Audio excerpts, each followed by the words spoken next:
Hey everybody, and welcome to a special edition of Bob Appetit. This time we're going to be looking at cranberry sauce. Now look, there's a million different ways to make it, and quite honestly, this thing gets a bad rap, but there's a ton of awesome recipes out there. My goal today is not to try to make the best cranberry sauce, but rather to sneak an ingredient in. That is, the time-honored tradition of dealing with family, alcohol. So let's learn about that on Bob Appetit.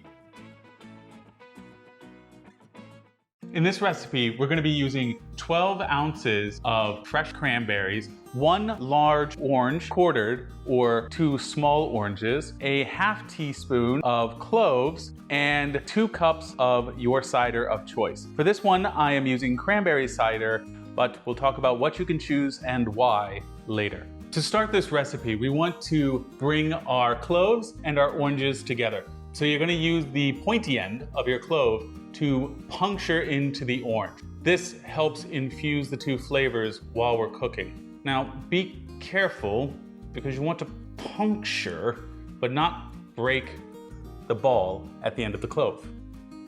So don't, Superman it. If you actually have a really hard time puncturing it, you can use a small knife to poke a hole and then push through.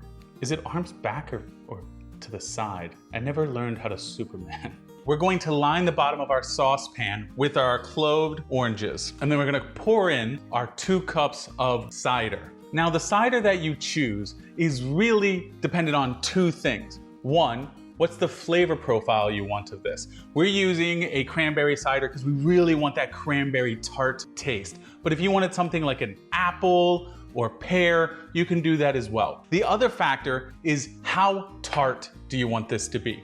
If you choose a dry cider, you're gonna get a lot more of the tartness from the cranberries. And if you were to choose something like a very sweet cider, then you're gonna get a more traditional flavored cider that is less tart, more sugary. Whatever you choose, that's up to you. But we're choosing the Goose Ridge Spiced Cranberry Cider. Not a sponsor, but call me. So what cider are you planning to use? Let me know in the comments below. Let's bring this up to a boil, and we're gonna let it boil for 5 minutes, expecting the liquid to go down by about half. It's been about 5 minutes. You can see that the cider has reduced and the oranges have started shrinking.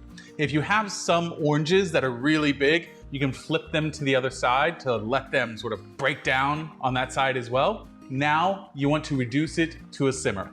We're gonna bring in our 12 ounces of cranberries. Now I've already rinsed these in cold water and sort of ran my hands through them. And the goal of that is to remove any of the stems and to see if you can find any very soft feeling cranberries, because you want to make sure to get those out because they're either not going to be the right kind of tartness or they might bring the wrong consistency. They might be rotten. So run your fingers through them a few times and then you can pour them in here. Give this a quick little stir. Now let these simmer on medium-low until they begin to burst, about 10 minutes, and then we're gonna let them cool. By the way, if you hear popping, don't worry, that's expected. You don't have to run. It's been about 5 minutes, so I'm just gonna quickly flip my oranges around to the other side, nestle them back in there. The oranges have taken on a lot of that color of the cranberry, and it lets us know that they're breaking down in there. You can already see quite a bit of the cranberries have broken or loosened. It smells fantastic. Be sure to stir these occasionally, just so that you have the berries on the top go to the bottom and vice versa. Make sure you're gentle when you stir these. You don't want to break the cloves off if you can help it. It's been 10 minutes. A majority of our cranberries have burst. Now it's all about your texture preference here. This is going to firm up as we let it cool, but if you prefer to have less berries, let it cook for a little bit longer and more berries will burst. Otherwise, take it off as is, and you'll have a lot more texture in your cranberry sauce. Personally, I like to have a little bit more burstage, so I'm gonna let it go for another 2 to 3 minutes. Burstage, that's a weird word. We've let this go on now for about 13, 14 minutes, and I am going to pull out the oranges. All of our cloves are still intact. That means we don't have to go fishing for any cloves before our guests eat them. What you're really hoping for is that you can see the inside of the orange has sunken in and is soaked red. This means that our oranges have given their citrus flavor into the cranberries, which is really gonna brighten it up. Turn the heat off, add a small pinch of salt, and let cool for at least an hour before putting in the fridge overnight. I know that this looks a little liquidy right now, but I promise you it will firm up both while it's cooling and while it's in the fridge. We've let it sit overnight. Let's check it out.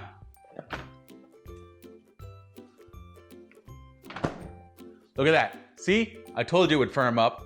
This is going to, ooh, it almost spilled. This is going to be delicious. Let's give it a taste. This is super tart with a little hint of sweet. Those cloves and the juice from the oranges coming right out. Now, something I forgot to put in this that I normally do is a stick of cinnamon, which you can just add in the beginning when you're boiling the liquid and pull out right before you let it cool, just like we did the cloves and oranges. But what do you like to add in as your spices? Let me know in the comments down below. Also, how do you like to eat your cranberry sauce? Do you put it on bread? Do you put it on your turkey or your stuffing? I've seen some people do some crazy stuff with cranberry sauce. Personally, I'm a purist. It's either eat it straight or eat it from the bread. That's about it. As always, please like, comment, and subscribe to this channel. If you want to see more Thanksgiving tips and recipes, you can also check out my site, bobappetitrecipes.com. And we'll catch you next time on Bob Appetit.